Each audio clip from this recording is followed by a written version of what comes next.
बूढ़े आदमी की भूख।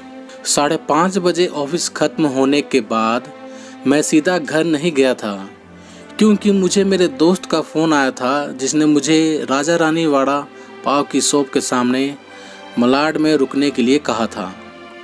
उसे कुछ शॉपिंग करनी थी, इसलिए उसने कहा था तुम रुकना, साथ में जाएंगे। हम दोनों हमेशा एक साथ ही शॉपिंग करने जाते थे। उस शॉप के पास पार्किंग के लिए बराबर में ही कुछ लोहे के एंगल लगाए हुए थे। मैं उन्हीं पर चढ़कर बैठ गया और अपने दोस्त का इंतज़ार करने लगा। एक 70-72 साल का बुजुर्ग आदमी, आंखों पर मोटे कांच वाले चश्मे, मेले धोती और कुर्ता पहने मेरे पास आया। क्योंकि मैं लोहे के एंगल्स पर 3-4 फुट ऊंचाई पर बैठा था, उसने मेरे घुटनों को छुआ और बोला, बेटा एक वड़ा पाव खरीद कर दे दोगे तो बहुत अच्छा होगा, बहुत ज़्यादा भूख लगी है। मैंने जब उस बूढ़े आदमी की तरफ देखा तो वो मुझे रोज़ाना दिख रहे भिखारियों में से नहीं लगे। उन्हें देखकर ऐसा भी नहीं लग रहा था कि वो हर दिन भीख मांगते होंगे। ऐसे अचानक किसी बुजुर्ग ने मेरे पैरों को हाथ लगाया तो मुझे बहुत अजीब महसूस हुआ। मैं तुरंत एंगल से कूदकर नीचे खड़ा हो गया। मैंने अपने जेब में हाथ डाला और 50 रुपये निकाल कर उस बुजुर्ग को देते हुए कहा, अंकल आपको भूख लगी है तो यह लीजिए 50 रुपये, खा लीजिए। बुजुर्ग ने कहा, नहीं बेटा पैसे मत दो, बस एक वड़ा पाव लाकर दे दो, उतना ही काफ़ी है मेरे लिए। ठीक है, मैं लाकर देता हूँ, आप यहीं बैठिए। कहकर मैं राजा रानी वड़ा पाव की दुकान में गया और एक बड़ा पाव खरीद कर लाया और बुजुर्ग को खाने के लिए दे दिया। बुजुर्ग नीचे बैठकर वड़ा पाव खाने लगे। मेरी तरफ देखकर वह बोले, ऊपर मत बैठो, गिर जाओगे, यहाँ बैठो मेरे पास, कोई साथ बैठेगा तो मुझे भी 2 निवाले अच्छे से खाए जाएंगे। मैं उनका कहना टाल नहीं पाया और उनके साथ ही बैठ गया। फिर मैंने ऐसे ही उनसे सवाल करना शुरू किया कि कहाँ से आए हैं, कहाँ जाएंगे, किससे मिलने आए हैं, वगैरह वगैरह। उन्होंने कहा, मैं नागपुर से आया हूँ, एक छोटे से गांव में रहता हूँ। यहाँ मुंबई में मेरा तुम्हारे जितनी उम्र का एक बेटा है, एक बड़ी कंपनी में इंजीनियर है, उससे मिलने आया हूँ। 2 साल पहले उसकी शादी हुई थी, लव मैरिज।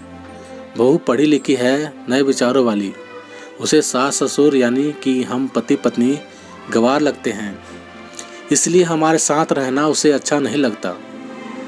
इसलिए बेटा अब अलग रहता है, यहीं मुंबई में 2 सालों से। परसों मेरे इस मोबाइल पर उसका फ़ोन आया था, कह रहा था अमेरिका में नौकरी मिली है उसे, बीवी को लेकर जा रहा है अमेरिका 10 साल के लिए। यहाँ मुंबई में था तो 6 महीने में एक बार आता था हम बूढ़े बूढ़ी को मिलने के लिए। अब इतने दूर प्रदेश जा रहा है, एक बार मिलने के लिए आओ बोला तो बोलता है अब समय नहीं बचा है, परसों फ्लाइट में बैठकर जाना है, कहता है। अब 10 साल के लिए जा रहा है, पता नहीं तब तक हम जिएंगे या मरेंगे, इसलिए सोचा खुद ही जाकर उसे मिल लेता हूँ। कल शाम से एयरपोर्ट को ढूंढ रहा हूँ, लेकिन यहाँ के लोग कहते हैं कि इस एरिया में एयरपोर्ट है ही नहीं। बुजुर्ग ने एड्रेस वाली चिट्ठी मेरे हाथ में देते हुए कहा। उनकी बात सुनकर मैंने कहा, लोग सच कह रहे हैं, एयरपोर्ट यहाँ नहीं है, सांता क्रूज में है। बुजुर्ग ने मेरी तरफ देखकर कहा, लेकिन परसों जब बेटे का फ़ोन आया था तो उसने यही पता लिखवाया था मुझे। लगता है यह फ़ोन भी ख़राब हो गया है, फ़ोन ही नहीं आ रहा है बेटे का। मैंने बताया था उसको कि मैं उससे मिलने आ रहा हूँ मुंबई। कहते हुए बुजुर्ग ने मोबाइल मुझे देखने के लिए दिया। अब मेरे एक हाथ में चिट्ठी और एक हाथ में मोबाइल था।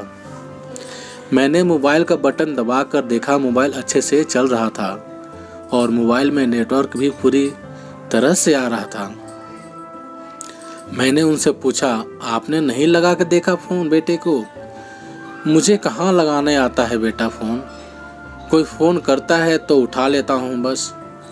उन्होंने कहा, मैंने रिसीव्ड कॉल में जाकर आखिरी आए नंबर पर कॉल किया। 2 रिंग्स बजने के बाद कॉल कट कर दिया गया। फिर मैंने एड्रेस की चिट्ठी खोलकर देखी। उसमें जहां हम बैठे थे वहीं का एड्रेस था, यानी कि जानबूझकर गलत एड्रेस दिया गया था। मैं समझ चुका था कि गलत पता देकर लड़का अपने माँ बाप को टाल रहा था और अब वह उनका फ़ोन भी नहीं उठा रहा था। मुझे यह भी मालूम पड़ चुका था कि वह जिस प्लेन में सवार हो चुका था वह प्लेन कभी भी उसके माँ बाप की दिशा में उड़ने वाला नहीं था।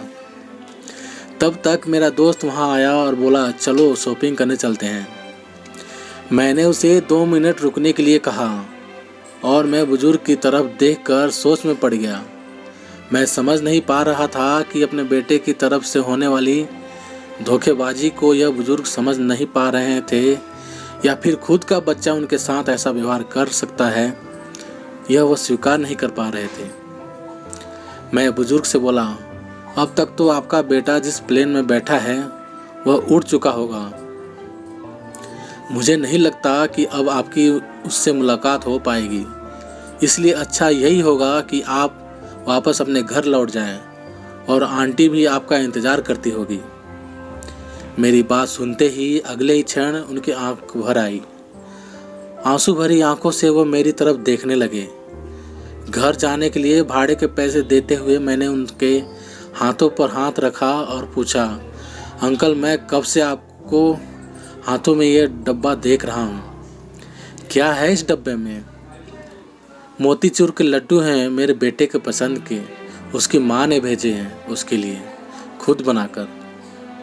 बुजुर्ग ने कहा, किसी खंजर से मेरे दिल को चीर कर मेरे अंतःकरण को लहूलुहान कर दिया हो, ऐसी मेरी हालत हो गई है। मैं निशब्द होकर बुजुर्ग की तरफ देखता रहा और वहीं बैठा रहा। ए भाई चलना, देरी हो रही है। मेरे दोस्त की आवाज़ कानों में पड़ी तो मैं होश में आया और ऐसे ही उस भीड़ में उसके पीछे पीछे चलने लगा। घर पहुंचकर आधी रात तक मैं सो नहीं पाया। रह रहकर एक ही सवाल मेरे मन में उठ रहा था, एक बड़ा पाव की भीख मांगने वाला वह बेचारा आदमी भूख से बेहाल होने के बावजूद भी अपने साथ लाए उस मोतीचूर के लड्डुओं में से एक लड्डू खुद नहीं खा सकता था। अपने बेटे से इतना प्यार, उस आदमी का अपने बेटे के प्रति प्यार देखकर मेरी आंखों से अश्रुधारा बहने लगी। तो दोस्तों, आप सभी को ये कहानी कैसी लगी कमेंट करके हमें ज़रूर बताइएगा। यदि कहानी अच्छी लगी हो तो एक लाइक, शेयर और चैनल पर नए हो तो सब्सक्राइब ज़रूर कीजिएगा। तो चलिए दोस्तों, मिलते हैं आप सभी से एक और नई कहानी के साथ। तब तक लिए जय हिंद, वंदे मातरम।